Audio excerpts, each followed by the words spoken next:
Break के बाद कराची की बात करेंगे, क्योंकि कराची के मसाइल हैं, एक के बाद एक नया मसला खड़ा हो जाता है, लेकिन हल कहीं भी कुछ भी नज़र नहीं आ रहा है।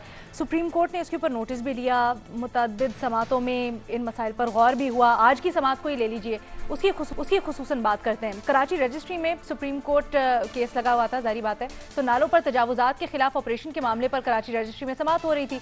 चीफ जस्टिस की सरबराही में ये समात हुई, जिस सिलसिले में कमिश्नर कराची और एडवोकेट जनरल सिंध अदालत में पेश हुए और कमिश्नर कराची ने तजावुजात के मामले पर रिपोर्ट अदालत के सामने पेश की।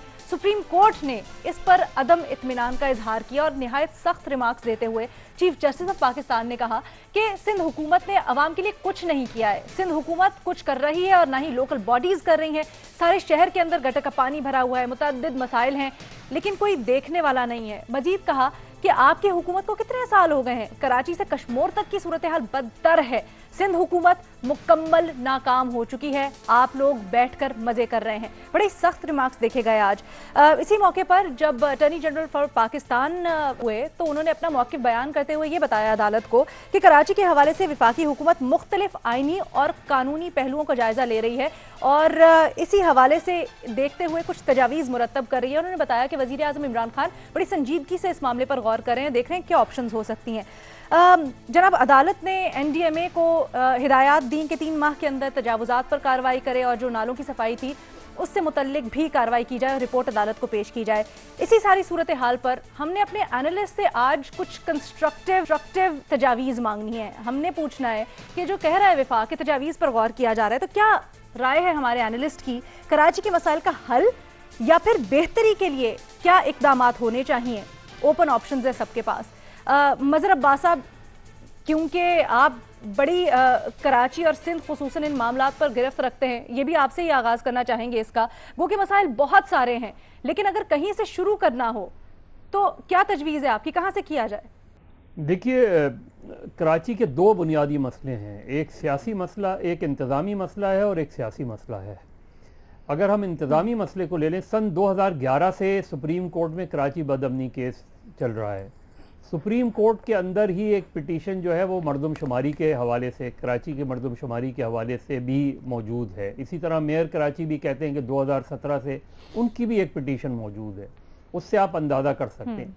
देखिए, कराची कई सिविक एजेंसीज़ में डिवाइडेड है, इसलिए कराची में जब भी कोई भी काम होता है उसके अंदर ये मामलात आते हैं।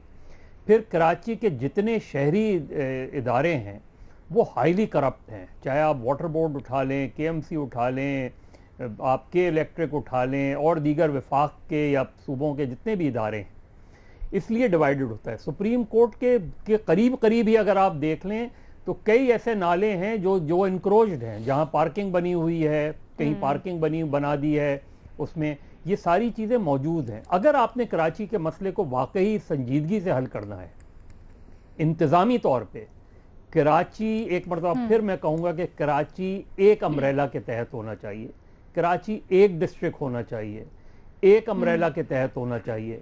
और अगर आप एक अम्ब्रेला के तहत रखेंगे तो उसकी में आसानी ये होती है कि जब मैं कराची को एड्रेस करता हूँ तो फिर मैं पूरे कराची के मेयर को एड्रेस कर रहा हूँगा।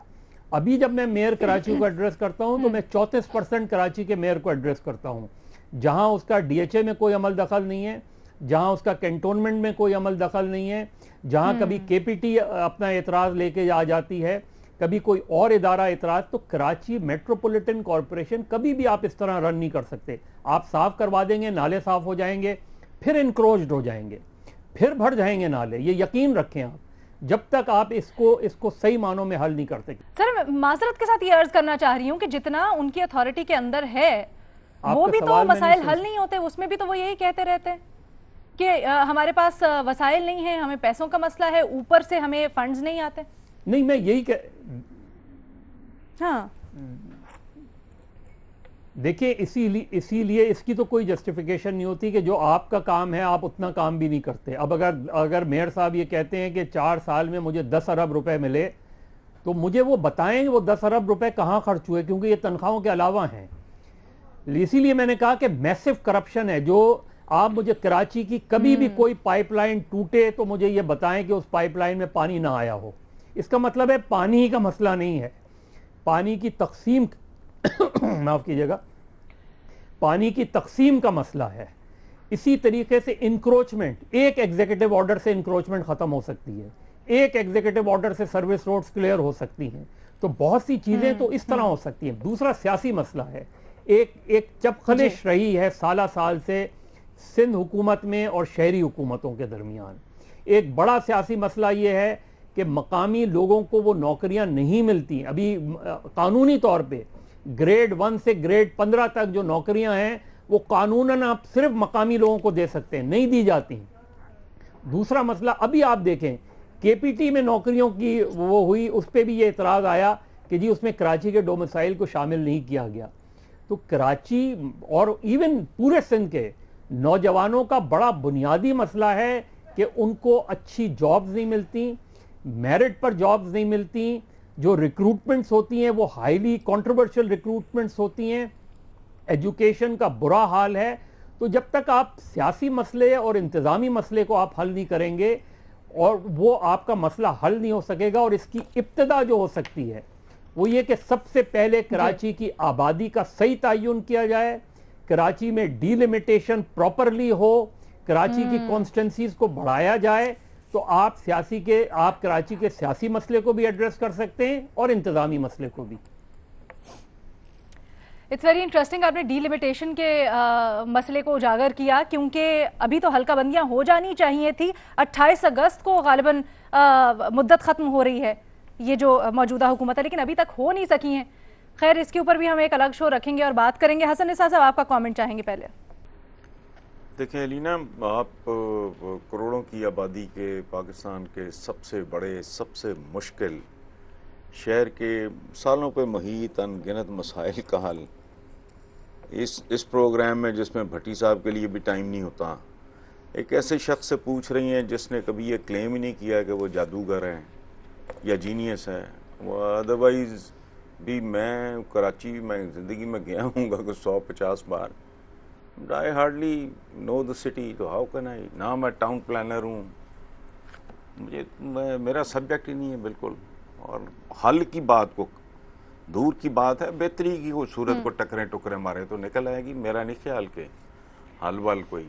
सर, लेकिन आपने बहुत से शहरों का मुशाहिदा किया है, बहुत से इलाकों का, जगहों का मुशाहिदा किया है, यकीनन जो इंतजामी उमूर है उससे तो मुतल्लिक आपकी इनसाइट काफ़ी है। तो आप कुछ सजेशंस अगर देना चाहें तो? नहीं नहीं नहीं नहीं नहीं नहीं नहीं अलीना, नहीं नहीं नहीं नहीं नहीं नहीं, मुशाहिदा तो मैंने चांद और सूरज का भी किया हुआ है, सुंदरबन भी देखा हुआ है। ये तो अजीब बात है, मैं अभी फासले से देख के तो गुजारे नहीं होते ना। ठीक है, बहरहाल नहीं, आई एम नॉट एबल। मेरा ख्याल है हम सब में से मदर अब्बास साहब के अलावा कोई दरअसल क्वालिफाई करता ही नहीं। हमने जो सुना है या उसकी बदबू महसूस की है वो टीवी स्क्रीन पे की है। मैं कम से कम मेरा एक्सपोजर जो है शहर के बारे में, मामलात के बारे में बहुत लिमिटेड है। ठीक है, आई डोंट क्वालिफाई टू। आप नहीं करना चाहते, कोई बात नहीं। हम यहाँ पर ठीक है, बिल्कुल। हम यहाँ ब्रेक लेते हैं, उसके बाद मुनीब फारूक साहब और इरशाद भट्टी साहब से पूछेंगे कि उनकी क्या तजावीज़ है। मज़हर अब्बास साहब ने तजावीज़ पेश की हैं, एक तो कंसेंसस होना चाहिए, दूसरा सेंसस होना चाहिए कराची का। Take a break.